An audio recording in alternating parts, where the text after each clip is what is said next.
कठमुल्ला, जिहादी, बांग्लादेशी, बाबर की औलाद, देशद्रोही, ऐसे शब्द आप कई बार सुनते रहते हैं।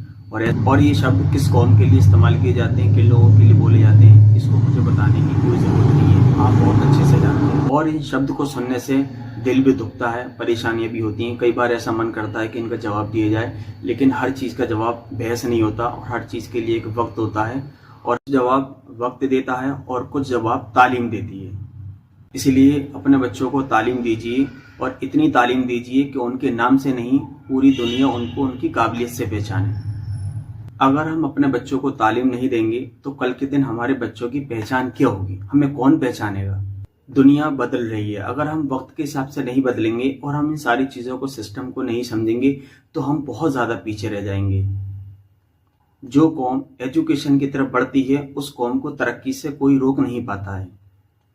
कुरान में नाजिल होने वाला सबसे पहला शब्द इकरा है, जिसका मतलब है कि पढ़िए। हमें अपने बच्चों को सिर्फ बड़ा नहीं करना है, बल्कि उनको एक पढ़ा लिखा, समझदार और एक अच्छा इंसान भी बनाना है। हमें अपने बच्चों को मोबाइल से ज़्यादा किताबों के करीब लाना होगा, उनके हाथों से मोबाइल छीनकर उनके हाथों में किताब देनी होगी। अगर हम ये काम करने में सक्सेस हो रहे हैं तो कल को यही बच्चे हमें, जो आज खेलते हुए दिख रहे हैं और मजदूरी करते हुए दिख रहे हैं, यही बच्चे कल को हमें इंजीनियर, डॉक्टर और टीचर की शक्ल में मौजूद रहेंगे। और इससे हमारा समाज और हमारी कौम भी आगे बढ़ेगी, तरक्की भी करेगी। जिस कौम के हाथों में किताब नहीं होती है, उस कौम के हाथों में मजबूरियां और मजदूरियां होती हैं। गरीबी इंसान को नहीं हराती है, लेकिन जहालत हमें पूरी नस्ल को बर्बाद और एक अंधे कुएं के अंदर धकेल देती है। अगर आज हमने अपने बच्चों को तालीम नहीं दी तो जमाना और दुनिया इतनी स्पीड से ग्रो कर रहे हैं, हमारी नस्लें और हमारी कौम बहुत पीछे रह जाएगी, फिर हम उनको पकड़ नहीं सकते, और आने वाले वक्त में हम इसी तरीके से जलील और ख्वार होते रहेंगे। मैंने पहले ही कहा था कि इस्लाम के अंदर सबसे पहला शब्द, सबसे पहला जो लफ्ज है वो है इकरा, यानी पढ़ो। आज जिस कौम के लिए ये शब्द बोला गया, आज वही कौम इन सारी चीजों से पीछे रह गई और पीछे बिछड़ गई। याद रखिए, कलम उठाने वाली कौमें इतिहास लिखती हैं, और जहालत वाली कौमें, जिसने तालीम को छोड़ दिया है, वो दूसरों पर निर्भर और दूसरों पर डिपेंडेंट रहती हैं। आज का दौर डिग्री का नहीं, आज का दौर काबिलियत का है। आपको अपने बच्चे के अंदर काबिलियत को पैदा करना है।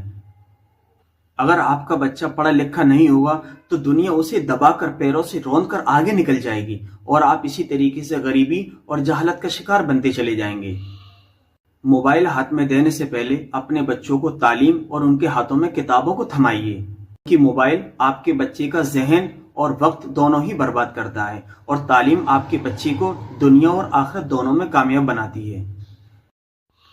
एक पढ़ा लिखा बेटा घर संभालता है और एक पढ़ी लिखी लड़की पूरी नस्ल को सुधार देती है। अगर आज भी हम अपने बच्चों की तालीम को अहमियत नहीं देंगे और इन चीजों को वक्त के हिसाब से नहीं समझेंगे तो आने वाली नस्लें हमें माफ नहीं कर पाएंगी। हम कौम के जिम्मेदार लोग हैं, हमें अपनी जिम्मेदारी और रिस्पॉन्सिबिलिटी को समझना होगा और अपने बच्चों को तालीम देनी होगी। अपने बच्चों को तालीम दीजिए, क्योंकि तालीम आपके बच्चों की तकदीर बदल देती है और जहालत आपके बच्चों को कुएं में ढकेल देती है। जहालत सबसे बड़ी गरीबी है। जिस घर के अंदर किताबें बंद हो जाती हैं, उस घर में तरक्की के रास्ते भी बंद हो जाते हैं।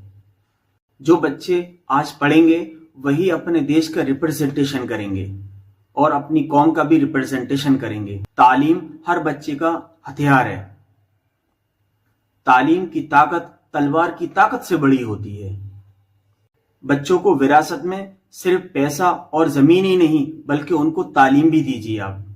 इसलिए अपने बच्चों को तालीम दीजिए, यही आपका सबसे बड़ा उनके लिए जवाब है। इस एक छोटा सा मैसेज है आप लोगों के लिए। अब आपकी जिम्मेदारी बनती है कि इस मैसेज को सारे लोगों तक शेयर करें और